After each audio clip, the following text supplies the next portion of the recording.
మీ business ఏదైనా మీ ఊర్లో promotion చేయాలంటే అది సుమన్ టీవీతోనే సాధ్యం. ఇప్పుడే సంప్రదించండి. నమస్తే, వెల్కమ్ టు సుమన్ టీవీ. మనం ఇప్పుడు ఒక అతి పెద్ద పురాతన చెట్టు దగ్గర మనం ఉన్నాం.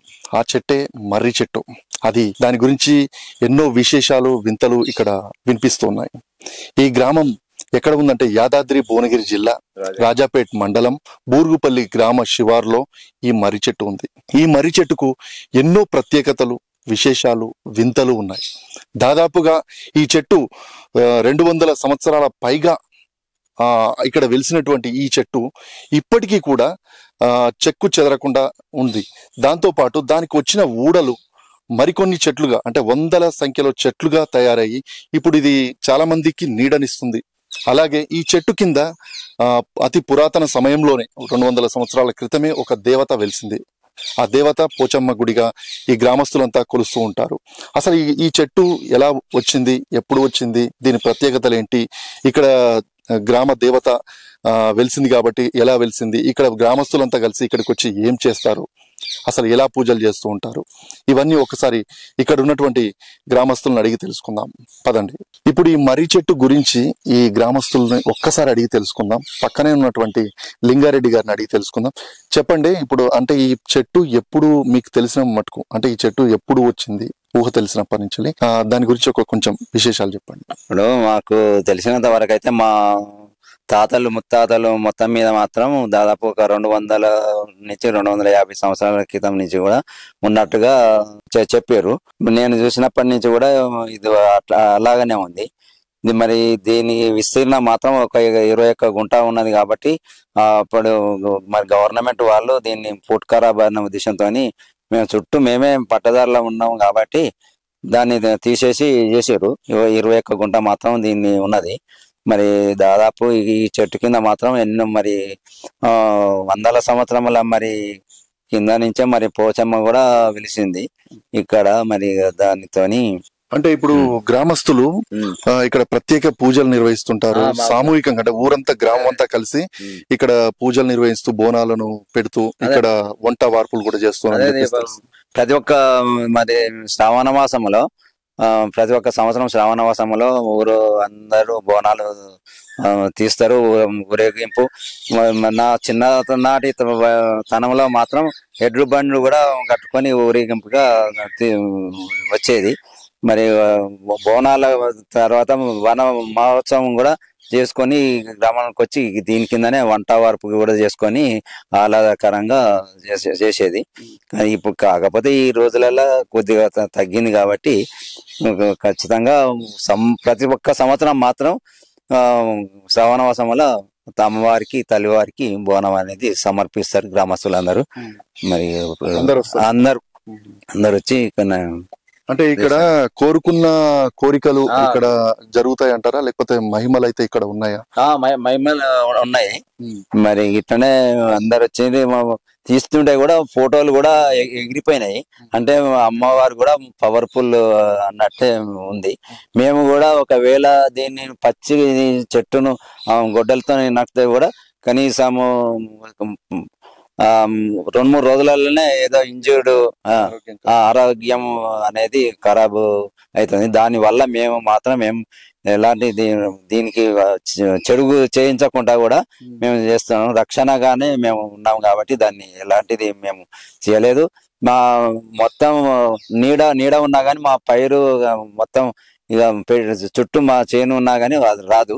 అయినా మేము దాని చెట్టు గురించి మాత్రం మేము మండలి గిండలు మాత్రం మేము ఏం చెయ్యము. అదే వస్తుంటది. ఒక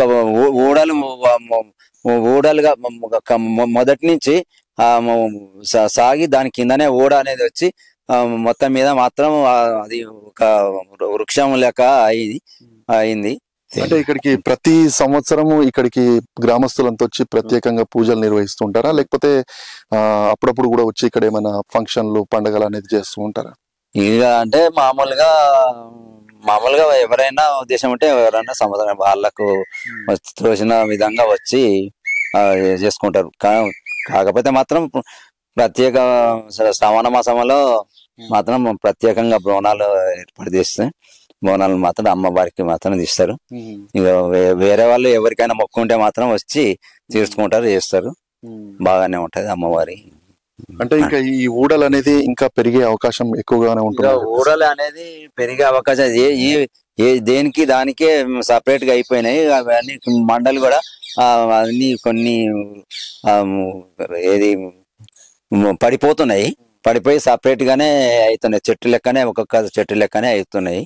కాబట్టి దానికి చెప్పలేము దాని గురించి మరి ఇప్పటికైతే. అంటే ఏమన్నా నిర్ణయించుకున్నారా ఈ దేవతకి ఇంకేమైనా గుడి కట్టాలని చెప్పేసి? గుడి కట్టాలని ఉంది కానీ మరి అమ్మవారి గుడి కట్టాలంటే మరి మొత్తం మొదటిలోనే ఉన్నది కాబట్టి అది మరి దాన్ని తీసేయాలంటే సాధ్యం కాదు. ఒకవేళ ఏదన్నా జరిగితే జరగదా, ఏదన్నా జరుగుతుందా అన్న ఉద్దేశంతో దాని గురించి ఎవరు ప్రయత్నం చేస్తలేరు. ఉన్నది గుడి కట్టాలనే ఖచ్చితంగా మాత్రం ఉన్నది కానీ దాని గురించి వెనకడుగు వేస్తున్నారు. ఎందుకంటే గుడి కడితే మరి అమ్మవారి ఆడ మరి అందులో మొదట్లో ఉంది కాబట్టి అన్న ఉద్దేశంతో ఎవరు కూడా దాని గురించి అమ్మవారిని అట్నే ఉంటే బాగుంటది అన్న ఉద్దేశం, అట్లనే ఉంటే బాగుంటది అన్న ఉద్దేశంతో ఎవరు కూడా వేస్తలేరు. కానీ అంటే ఇప్పుడు ఈ చెట్టు ఇంకా విస్తరిస్తే మీ పంట పొలాలు కూడా ఇంకా పోతూ ఉంటాయి. ఆ చెట్లను మాత్రం ఇంకా కొట్టే ప్రసక్తి లేదు. మీరు అవసరం అనుకుంటే ల్యాండ్ ను వదిలేయడం ఇక దాని వదిలేసినా వదిలేయకున్నా కానీ దాని చుట్టూ అంతా నీడ వచ్చి ఎలాంటి క్రాప్ మాత్రం రాదు. ఇక కనీసం ఒక మా చిలకల కూడా ఇంచుమించు చుట్టుముట్టు ఒక 10 మీటర్లు పోయినాయి, 10 మీటర్లకు ఎక్కువనే పోయినాయి వాటి మండలు. పోతే వాటిని నీడ వలన మాకు అసలు క్రాప్ అనేది వస్తలేదు.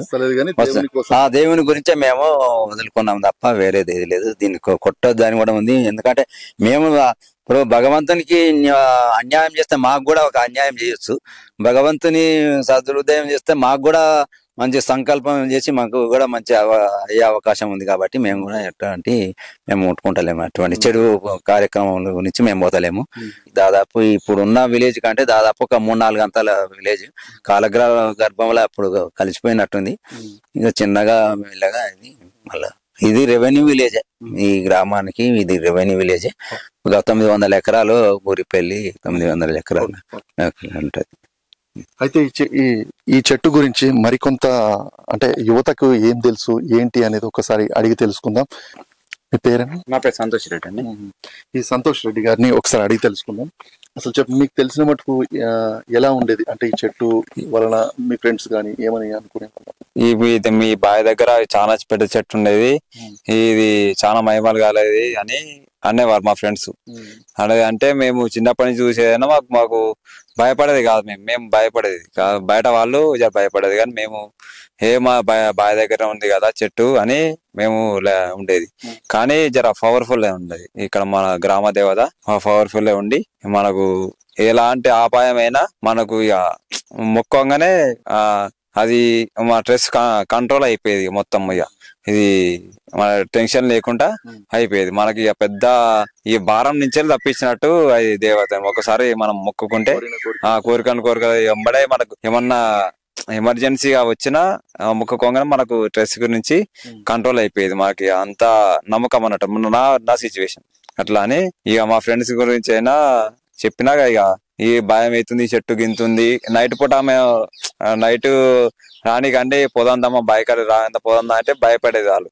చూస్తున్నారు కదండి, ఇవి ఒక చిన్న వృక్షం అనేది 100 సంవత్సరాల క్రితం నాటినటువంటి ఈ వృక్షం 100 ఊడలతో మర్రి చెట్లుగా కావడం అనేది నిజంగా గొప్ప విశేషం. ఈ మర్రి చెట్టును అంటే రకరకాల పేర్లుగా, అంటే ఇక్కడ దేవత వెలిసింది కాబట్టి మర్రి పోచమ్మ, పోచమ్మ మర్రి, లేదంటే పోచంబాయి, ఇట్లా రకరకాల పేర్లతో అంటే మర్రి వాగు అని కూడా అంటూ ఉంటారు.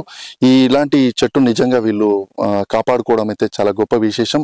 అంటే వీళ్ళ పంట పొలాలు పోయినా సరే కానీ ఆ చెట్టును మాత్రం హాని కలిగించమని చెప్పేసి చెప్తున్నారు. ఎంతో మహిమగల చెట్టు అని చెప్పేసి కూడా వీళ్ళు చెప్తూ ఉన్నారు. ఇలాంటి చెట్టు ఉండడం వల్ల కూడా మాకు చాలా సంతోషంగా ఉంది. ఏదైనా కోరుకుంటే మాత్రం ఖచ్చితంగా అది తీరుతుందని అంటే వీళ్ళు సంతోషం వ్యక్తం చేస్తున్నారు. అంటే ఈ చెట్టు అనేది ఇంకా విస్తరించినా కానీ మేము మా పంట పొలాలు వదులుకుంటాము, ఈ చెట్టుకు ఎలాంటి హాని కలిగించమని చెప్పేసి కూడా ఇక్కడి గ్రామస్తులు చెప్తున్నారు. ఇది ఇక్కడి పరిస్థితి. కెమెరామెన్ అరుణ్తో సతీష్, రాజాపేట్, బూరుగుపల్లి.